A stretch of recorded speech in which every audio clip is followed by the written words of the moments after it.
Kasus investasi tabung tanah yang menahbiskan Ustadz Yusuf Mansur alias UYM sebagai tergugat berakhir anti klimaks bagi 3 penggugat, yaitu Surati, Aida Alamsyah, dan Yeni Rahmawati.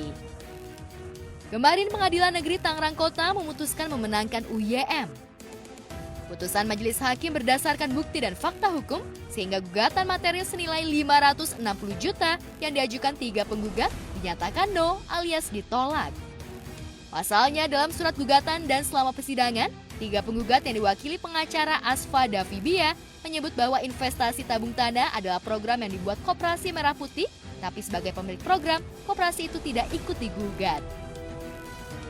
Hanya UYM yang digugat Surati, Aida, dan Yeni karena mereka beranggapan UYM yang gencar mengajak para pekerja migran untuk ikut investasi tabung tanah adalah bagian dari Koperasi Merah Putih. Ya logikanya sih begitu. Kalau ada orang koperasi datang nih ke Hong Kong nih, saya Koperasi Merah Putih ngajak Anda untuk investasi, siapa yang mau bos? Nggak ada yang mau. Tapi karena saudara Jaman waktu itu datang, yang dihadiri berdasarkan kesaksian ada 1.000 orang di hall itu, lebih kurang 200-250 orang yang langsung mendaftar. Karena siapa? Bukan karena koperasi bos. Bahkan dalam kesaksian yang kemudian tidak dipertimbangkan karena putusan NO, itu saksi juga menyatakan bahwa mereka tidak tahu. Jadi saksi yang kita hadirkan adalah jemaah yang waktu itu juga hadir di Hong Kong. Mereka tidak tahu ini untuk apa. Dan fix yang berbicara waktu itu, yang meminta uang waktu itu adalah saudara Jaman, Fatid Mansur. Hasilnya hari ini NO, hakim berpendapat bahwa kurang pihak. Jadi kita mesti menarik koperasi yang dari awal memang itu menjadi perdebatan dan menurut kita tidak perlu koperasi itu dilibatkan, tapi hakim berpendapat harus dilibatkan. Seperti sudah sering saya sampaikan dalam wawancara sebelumnya, ada pihak lain yang harus digugat. Pihak lain yang harus digugat, yang jika tidak digugat itu akan menyebabkan gugatan para penggugat menjadi cacat hukum. Setelah kalah melawan UYM, langkah hukum apa lagi yang akan ditempuh penggugat? Benarkah mereka akan mengajukan banding? Kita belum tahu langkah selanjutnya. Saya mesti berkoordinasi dulu sama para penggugat. Apakah langkahnya akan kita lakukan banding atau kita akan mengajukan gugatan baru? UYM yang saat ini tengah dalam perjalanan ke Mesir boleh bernafas lega karena berhasil lolos dari kasus investasi tabung tanah. Sempat muncul dugaan UYM sengaja pergi ke Yaman dan beberapa negara Timur Tengah untuk menghindari seabrek kasus hukum yang membelitnya. Setelah putusan investasi tabung tanah, minggu depan sidang kasus investasi hotel juga akan memasuki sidang putusan. Sedangkan kasus investasi batubara baru memasuki tahap awal persidangan. Hanya saja, kasus inilah yang kabarnya paling membuat UYM ketar-ketir. Jika kasus investasi tabung tanah ia hanya digugat 3 orang, sementara kasus investasi hotel hanya digugat 6 orang, maka untuk kasus investasi batubara, UYM harus berhadapan dengan ratusan investor. Selasa lalu, rumah UYM di kawasan Cipondo, Tangerang digeruduk oleh ratusan investor batubara yang menuntut hak mereka. Saya di sini berkedudukan sebagai kuasa hukum atau mewakili jamaah Jabal Nur yang dulu berkaitan dengan investasi batubara. Sekaligus saya sebagai korban yang telah mengajukan gugatan ke Pengadilan Negeri Jakarta Selatan yang saat ini perkaranya sedang disidangkan. Terkait dengan permasalahan tersebut, yang kami tuntut adalah kembalikan seluruh investasi jamaah Masjid Darussalam. Sekarang dia aman. Kemarin driver kami tahu bahwa Yusuf Mansur ada dan kabur. Gimana Bapak komentarnya ngelihat dia kabur? Merasa sakit hati kecil? Ya sakit hati. Kalau dirasa-rasakan sakit hati ya pasti sakit hati. Jelas. Tapi kalau kita yang masih merasa beriman, kita pasrahkan saja kepada Allah. Biar Allah yang menghukum. Program investasi yang digelontorkan UYM pada tahun 2009 itu, UYM yang duduk sebagai komisaris di PT Padi Partner Perkasa, perusahaan batubara yang dibentuknya, berhasil mengumpulkan dana 46 miliar dari 250 investor yang sebagian besar adalah jamaah Masjid Darussalam, kota wisata Cibubur. Alih-alih dijanjikan keuntungan setiap bulan, para investor tak mendapat apa-apa. Upaya damai sempat ditempuh, di mana UYM berjanji akan mengembalikan dana investor secara mencicil, tapi hingga tahun 2022, janji itu tak pernah ditepati. Investor yang datang secara perorangan untuk minta ganti rugi, kabarnya sempat takut dengan barisan bodyguard rumah UYM. Tapi setelah membentuk tim, mereka berani melakukan aksi penggerudukan karena bosan mengundang UYM untuk bertemu secara baik-baik. Tak heran saat UYM mengupdate kegiatannya di Instagram, banyak netizen yang menuding sang ustadz kabur untuk menghindari masalah. Ustadz Yusuf Mansur pernah mengatakan di Dabu Channel sama di live, dia mengatakan tidak pernah presentasi di Masjid Darussalam, itu jelas hoak. Presentasi awal pembukaan itu Ustadz Yusuf Mansur, mata kepala saya sendiri mendengar. Kemudian setelah itu macet ya, kemudian Ustadz Yusuf Mansur datang ke Legenda Wisata, tepatnya di Gedung Serbaguna. Di sana ada sekolahan, kami pakai di sana. Dia mengatakan akan mengganti itu. Sudah, Bapak lupakan itu, saya nanti yang mengganti. Dari tahun 2010 sampai sekarang tidak. Intinya kita diajak oleh Yusuf Mansur menjadi para pebisnis yang kaya dunia dan akhirat, dan dalam jumlah yang sangat besar, fantastis, karena dapat keuntungan sekitar 10% dari total investasi atau dana yang disetorkan dalam investasi ini. Dana investasi yang saya setorkan ke Yusuf Mansur adalah sebesar 500 juta. Itu dari hasil jual rumah di kota wisata sebesar 700 juta, 500 juta saya masukkan sebagai modal investasi, 200 juta untuk hidup sehari-hari. Berarti Bapak udah nggak ada rumah atau seperti apa? Udah nggak ada rumah? Dari tahun 2009 sampai sekarang itu masih sebagai kontraktor. Sebelum dituding kabur, UYM memang tak pernah datang di setiap sidang yang menempatkannya sebagai tergugat. Bahkan pada sidang investasi hotel haji dan umroh yang minggu depan memasuki sidang putusan, UYM dipastikan tidak hadir karena masih berada di Mesir. Uang investasinya itu sebesar 12 juta rupiah. Juga dari uang hasil saya kumpulin gitu, uang adalah 12 juta ya saya kumpulkan itu. Tahun berapa? Tahun 2013. Februari 2013. Sejak menyerahkan itu mungkin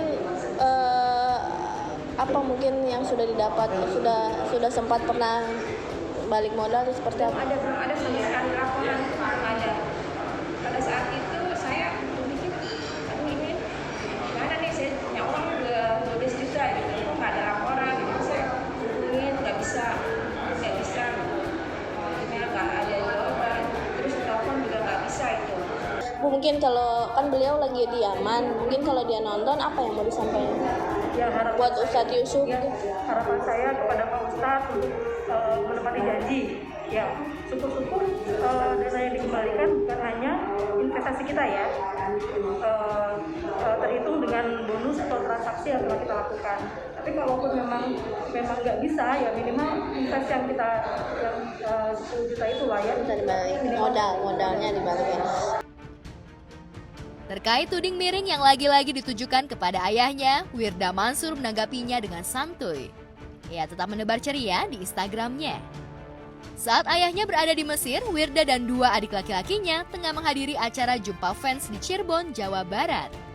Di Instagramnya, Wirda membagikan tipsnya dalam menghadapi insecure akut atau perasaan cemas yang membuat penderitanya tak percaya diri dan merasa tidak aman. Hari ini gue akan sharing tentang bagaimana cara gue menghandle insecure dan overthinking. Pastinya gue sama lah sama kalian, pernah ngalamin sedih juga, stres juga, overthinking, insecure, sampai hapus profile WA dan lain-lain, tiba-tiba Instagram ngeblank hilang begitu aja. I've been there. Tapi dipikir-pikir ya, itu bagian dari proses sih. Nggak apa-apa, nggak usah malu dan nggak usah khawatir juga, karena ya itu bagian dari pendewasaan diri. So nikmatin aja. Tapi yang lebih penting adalah kita harus belajar bagaimana menghandle situasi tersebut. Here we go. Ini tipsnya kalau kamu pengen jauh lebih bahagia. Yang pertama, gak semua pertanyaan harus ada jawabannya dan terjawab saat ini juga. Satu hal yang kamu harus tahu, gak semuanya pertanyaan harus ada jawabannya ya saat ini. Mungkin kamu akan mendapatkan jawabannya nanti ketika kamu sudah melewati itu semua. So, kamu tinggal sabarin diri aja dan lihat apa yang akan terjadi di kemudian hari. Yang kedua, jangan dipikirin. Iya, emang iya jangan dipikirin. Ya kan banyak yang nanya sama gue juga ya, Wir kenapa kok lu bisa sih tahan sama bulian, lu kok gak sedih sih sama itu? Jawabannya simple, because I didn't think at all. Gue tidak melihat itu sebagai bulian, in fact gue melihat itu sebagai bentuk perhatian. Jadi itu tergantung bagaimana pikiran kita dan bagaimana hati kita menerima. Jadi santai aja. Ketiga, tidak semua kekhawatiran kita itu betul-betul terjadi. Jadi ngapain khawatir? Jadi kadang-kadang yang membuat serem itu adalah pikiran kita sendiri, bukan keadaannya. Jadi kalau bisa pikirin yang baik-baik. Ini langkah terakhir tapi harusnya menjadi langkah yang paling utama adalah serahin semuanya kepada Allah.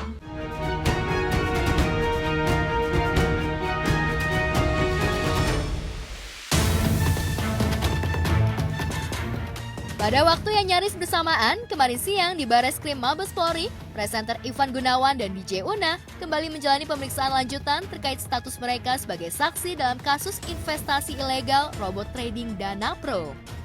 Igun hadir didampingi kuasa hukumnya Sandi Arifin. Menurut Sandi, Igun dipanggil karena ada pertanyaan tambahan yang harus diklarifikasi oleh kliennya.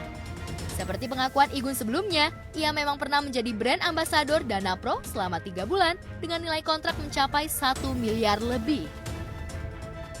Saat teken kontrak dan menjalani tugasnya sebagai duta Dana Pro, Igun tak tahu kalau Dana Pro adalah trading ilegal. Itu sebabnya, tanpa diminta pihak polisian, Igun menyerahkan honornya sebagai brand ambasador Dana Pro. Jika sudah mengembalikan uang tanpa diminta, mengapa Igun harus kembali menjalani pemeriksaan? Benarkah tim penyidik mencurigai ada yang lupa dijelaskan Igun? Hari ini agendanya klien kami sudah menjalani proses pemeriksaan, ada beberapa tambahan yang sudah dijawab dan tadi sudah juga dijelaskan kepada pihak penyidik. Hanya sekedar itu aja, hanya beberapa pertanyaan, hanya itu aja. Igun, bagaimana hari ini? Hari ini saya terlambat mau brownies nih, live 12:30, sekarang udah jam 12.13. Pemeriksaan tambahan yang case yang kemarin, iya mengenai DNA Pro. Setelah Igun selesai diperiksa, tim penyidik kembali memeriksa DJ Una. Una juga didampingi kuasa hukumnya, Yafet Risi, untuk memudahkan proses pemeriksaan yang dihadapinya. Sebab selain sebagai saksi lantaran pernah dikontrak mengisi acara yang digelar Dana Pro, DJ Una juga menjadi korban investasi bodong itu. Pada bulan November 2021, DJ Una tergiur untuk menanamkan modal 1,3 miliar, namun sejak Januari 2022, akun Dana Pro-nya tak bisa diakses alias sudah diblokir, sedangkan uang yang diinvestasikannya melalui founder Dana Pro tak kunjung kembali. Alih-alih untung berkali lipat seperti yang dijanjikan Dana Pro, Una justru rugi material dan imaterial. Ia mengaku sempat stres karena sebagian uang yang diinvestasikannya adalah milik keluarga dan sahabatnya. Sore ini saya, Mbak Una, Mas Riki memenuhi panggilan penyidik untuk memberi keterangan tambahan.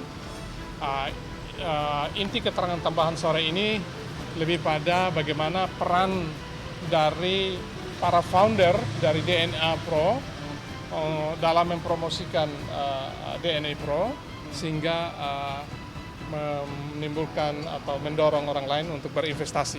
Itu saja inti hari ini seperti itu. Saya kira kan itu kan sudah kita sampaikan di awal-awal bahwa hubungan Una dan DN Pro adalah sebatas pada hubungan yang profesional, profesi sebagai seorang artis profesional, itu saja, dan bukan seorang brand ambassador dan juga bukan afiliator, itu saja. Yang pasti sih kalau kehadiran Una di sini pasti karena kooperatif kan dan membantu sekali untuk penyelesaian kasus DNA Pro ini sih.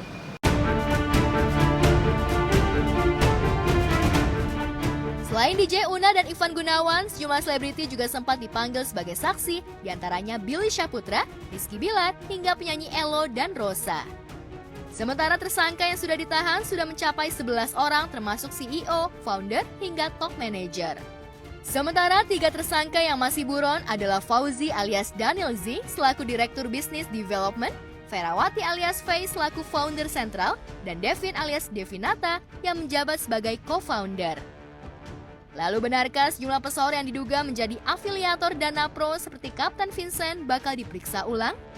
Ya harapannya yang pasti kasus ini cepat selesai dengan baik dan juga tidak terulang lagi lah hal seperti ini gitu.